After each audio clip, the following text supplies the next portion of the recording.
Nah, pertama saya mau tes pengetahuan teman-teman dulu ya. Apakah Nabi Adam, Nabi Nuh, Nabi Abraham mati dibunuh oleh Bani Israel? Hah? Gak tahu? Ya sudah, kalau nggak tahu, jangan so tahu ya. Sekarang saya berikan kisi-kisinya ya. Adam adalah manusia generasi pertama. Dia meninggal pada usia 930 tahun. Nuh adalah manusia generasi ke-10 keturunan Adam. Abraham adalah manusia generasi ke-20 dari Adam. Manusia yang bernama Israel adalah Yakub, cucunya Abraham. Manusia yang bernama Yahudi adalah Yehuda, anaknya Yakub. Musa adalah manusia generasi ke-26 keturunan Adam, yang merupakan keturunan Yakub juga. Ketika zaman Musa inilah pertama kalinya ada yang disebut bangsa Israel. Jadi mungkin nggak Adam, Nuh, dan Abraham dibunuh oleh Bani Israel? Nggak mungkin ya, karena zaman Adam, Nuh, dan Abraham belum ada yang namanya Bani Israel. Nah, mungkin nggak Abraham dipanggil ke Makkah untuk mengislamkan orang Yahudi? Nggak mungkin ya, karena leluhurnya orang-orang Yahudi itu adalah cicitnya Abraham. Yuk sekarang kita dengar apa yang diajarkan oleh Yahya Waloni. Yahya Waloni ini sempat menjadi orang pintar nomor 1 loh di dalam daftar orang pintar yang masuk Islam. Israel tukang bunuh nabi. Hanya 2 nabi yang lolos dari tangan berdarah Yahudi. Siapa dia? Nabi Isa alaihissalam dan Nabi Muhammad sallallahu alaihi wasallam.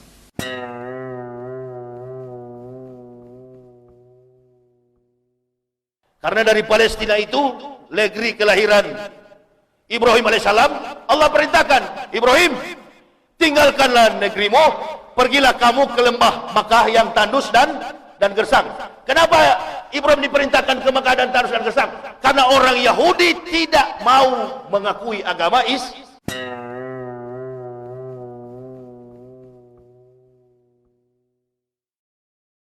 Nah, bagaimana? Pinter gak Yahya Waloni? Kalau kamu berkata bahwa Yahya Waloni pintar, itu bukan karena Yahya Waloni benar-benar pintar, tetapi karena kamu lebih bodoh daripada Yahya Waloni. Jadi orang seperti Yahya Waloni ini bukan orang pintar, tetapi orang yang kamu sangka pintar. Paham ya? Jadi kalau kamu lebih bodoh daripada Yahya Waloni, kamu jangan sok pintar. Nah, kalau kamu mau lihat beberapa, coba sekarang saya mau tanya kepada kamu. Kalau kamu adalah seorang Sunni, apakah mungkin kamu mau menjadi salah seorang pemimpin Syiah? Atau dibalik, kamu adalah seorang Syiah, apakah mungkin kamu mau menjadi salah seorang pemimpin Sunni? Nggak mungkin kan? Kalau kamu adalah seorang Sunni, mungkin nggak kamu mengarahkan anak kamu menjadi aktivis Syiah? Nggak mungkin juga kan? Nah, Katolik bukan anggota PGI. PGI itu adalah persekutuan gereja-gereja di Indonesia yang Protestan. Jadi nggak mungkin seorang Katolik menjadi ketua PGI.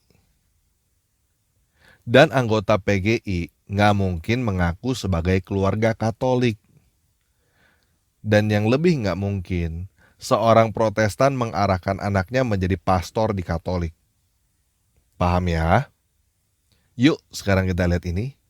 Ustadz Stephen Indra Wibowo, Ketua Mualaf Center. Yang namanya ketua, pasti pinter dong. Yuk kita lihat dia pinter ngapain. Saya lahir di keluarga Katolik, keturunan Tionghoa. Ayah saya sampai hari ini masih di salah satu ketua di PGI, Persekutuan Gereja-Gereja Indonesia. Jelas ya, dia mengaku berasal dari keluarga Katolik, ayahnya adalah ketua PGI. Jadi Ustadz Stephen Indra Wibowo ini pinter ngapain? Pinter bo? Ya itu. Jelas ya?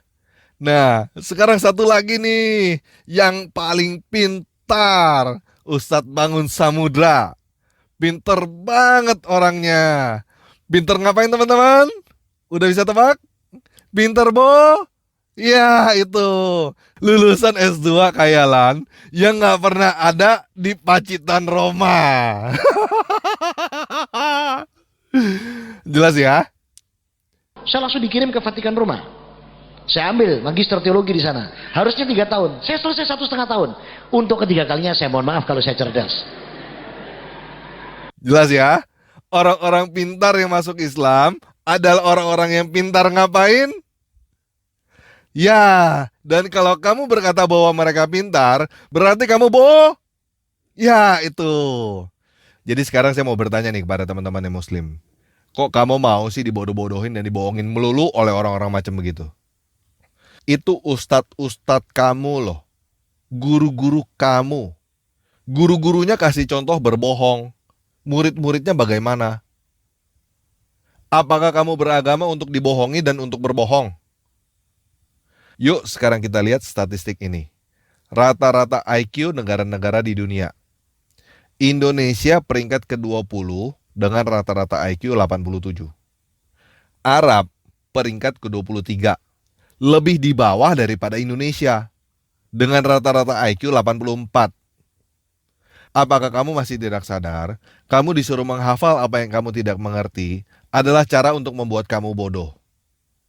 Dan kamu dipuji-puji oleh para ustadz karena kamu hafal, cuma supaya kamu merasa pintar. Orang-orang yang paling kasihan adalah orang-orang bodoh yang merasa dirinya pintar. Udah ditipu, masih berpikir bahwa penipunya adalah pahlawan. Berhentilah dari kebodohan guys. Tidak ada kebenaran di dalam dusta. Oke, sekian video kali ini. Yesus Kristus penguasa saya memberkati kamu semua. Harta kamu sibuk dan susahkan diri